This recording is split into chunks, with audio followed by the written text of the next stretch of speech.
So I'm talking with Mike Gauyo, and I figured as a quick thing for our listeners who don't know you by name, what's your kind of your background and what's your history in the industry? Well, Randy, first, thank you so much for having me. Absolutely. It's great to be talking to you. Well, my history. Do I start at birth? If you want this to be a really long interview. No, well, I'm from Haiti, born in Haiti, raised in Boston, Massachusetts. Moved to LA about 9 years ago to pursue a career in television writing. I was like pre-med in college, and then it's what my parents wanted for me. They wanted me to become a doctor. It's just not the pathway that was going to work for me after being introduced to organic chemistry, and we didn't have any chemistry. So, but I always grew up writing and loved being creative and loved to write. I just never knew like a pathway to get there, or never saw anyone like myself that was in that space. So it was kind of hard to imagine myself there. But, in college, changed my major to theater with a concentration in creative writing, and decided that, like, okay, I was going to, go for it and move to LA and pursue it, pursue my dream. Now 9 years in, and I've written on 2 highly successful TV shows. I now have my own TV show that's coming out this August on ALLBLK, which is an AMC Network platform. And it's a show that I co-created with my very good friend and brother, Jean-Elie, who played Issa's brother on Insecure. Nice. Played them all. Yeah. And, he's fantastic. And the show is loosely based on his life. And we're really excited to bring it to audiences, especially because it's a Haitian American character, and Haitian American characters aren't often, portrayed on television, and when they are, not correctly. Right. So we're really excited about the show, and excited for people to see it. I'm just curiosity, how many other writers with like a Haitian background have you worked with? Actually, a few. I was surprised okay. when I moved to LA. I didn't, really see many Haitian writers, but throughout the years, I found them. Yeah. And we're out here. We're out here. We're in front of the screen. We're behind the screen, and because we are so present in this space, there should be no reason as to why a lot of shows with us in them aren't greenlit. Right. So that's part of the reason why we're so thankful to ALLBLK and so appreciative of our partnership, that we can put this show out with them. So we're really excited. So diversity in writers' room and on TV, and obviously as a cishet white man, I'm like not the guy to be the voice of that. But as I watch it, as I'm watching shows, I'm starting to see it's definitely improving. And like I noticed this year when I was going to the panels that there was a lot of, I think there were 3 white men on all the panels I saw, and I was thrilled with that. And so it seems like we're making steps forward. There's obviously a lot of progress. What do you think in the last 9 years, what has been the step forward that's been encouraging, and where do you think the next big steps are? Yeah, I think we've made strides, definitely, you know what I mean? It starts with realizing that there's a problem and trying to address it.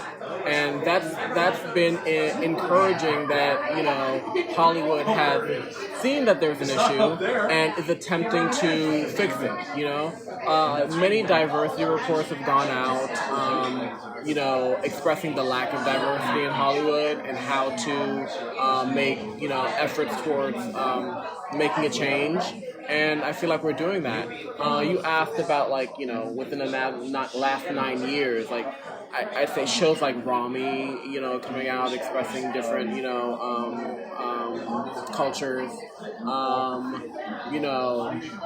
things like that help.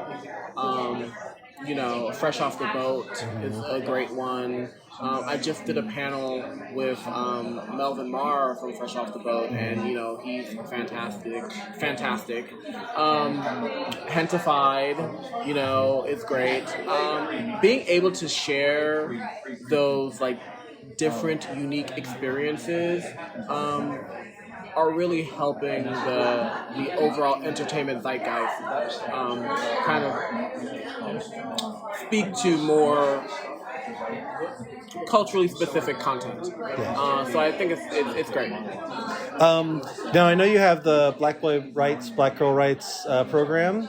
Is that about a year in at this point? Am I right about that? Was it? Yeah, I mean we're in the second year of the program. Okay. This is we announced the 2022 cohort maybe like I want to say 2 months ago. Okay. And they're fantastic. They're all just great, talented, brilliant writers who I'm sure will go on to have amazing careers. Last year's cohort, they're great. One of the features of the program is that by the end of the year, you would be read by my reps, my agents, and my managers for potential representation. And one of our mentees from last year got an agent. Oh, that's great. Yeah, so they now have representation. A few of the mentees from last year we were able to staff on Send Help as writers or in different kind of like support capacities. And a couple of the mentees from this year are now getting work. So I'm just glad that the program is working. It's all about providing access and amplifying these writers and giving them opportunities and giving them a pathway towards getting into a writer's room. And I'm so glad that we are able to do that. And I really wanted to I really wanted to have a permanent foothold in the industry. Yeah. And continue to combat these diversity reports that have come out. Yeah. We're about 3 days into Pride Month as we record this. So I wanted to change gears a little bit and talk about queer representation in media and how you think that has changed in the last 9 years, and what do you think is what are some of the good things that have happened, or what are some of the things or challenges we still need to get past? Yeah, I think it's all similar. I think that we're making strides for sure. But there are still more stories to be told. Yes, we're telling a lot more gay stories, but what about the gay stories about someone that's like gay and disabled, gay and an immigrant? There's so many subcultures within being gay or within being black or within being an immigrant that exists that we still need to explore. And I think we're starting to do that. But if we can continue to do that and explore these, varied stories and these unique experiences, it'll just, be all the better.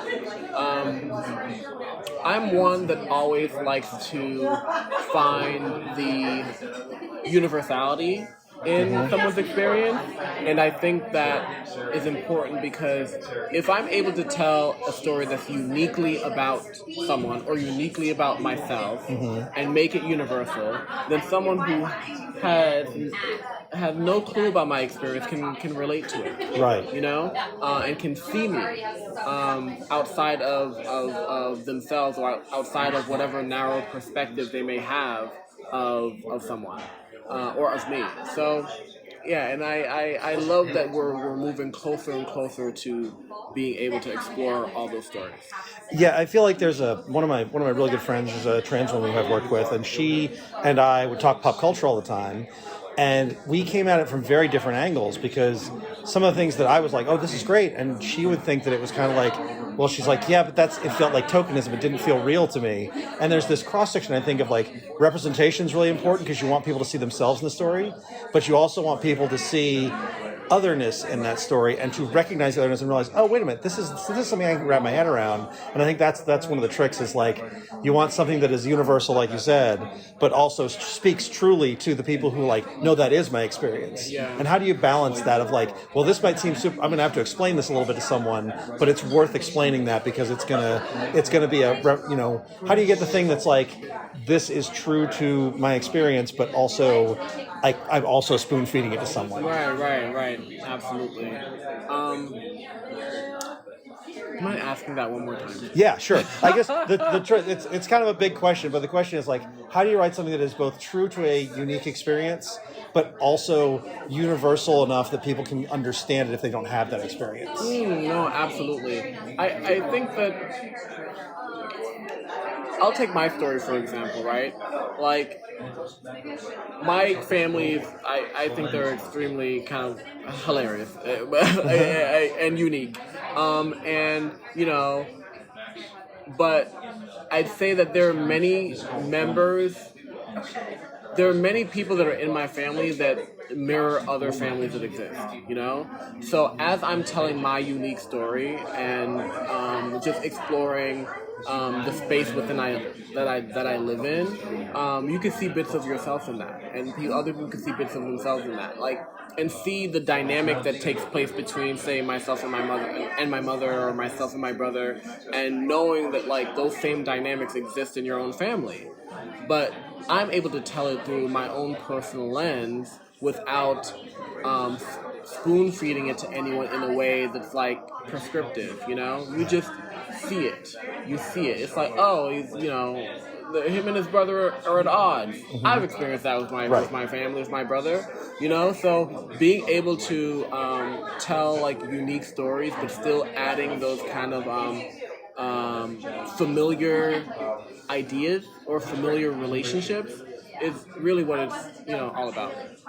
Great. I don't have any other particular questions for you except so what's coming up next for you? I know, but if you'll pitch it for my listeners. No, absolutely. Thank you.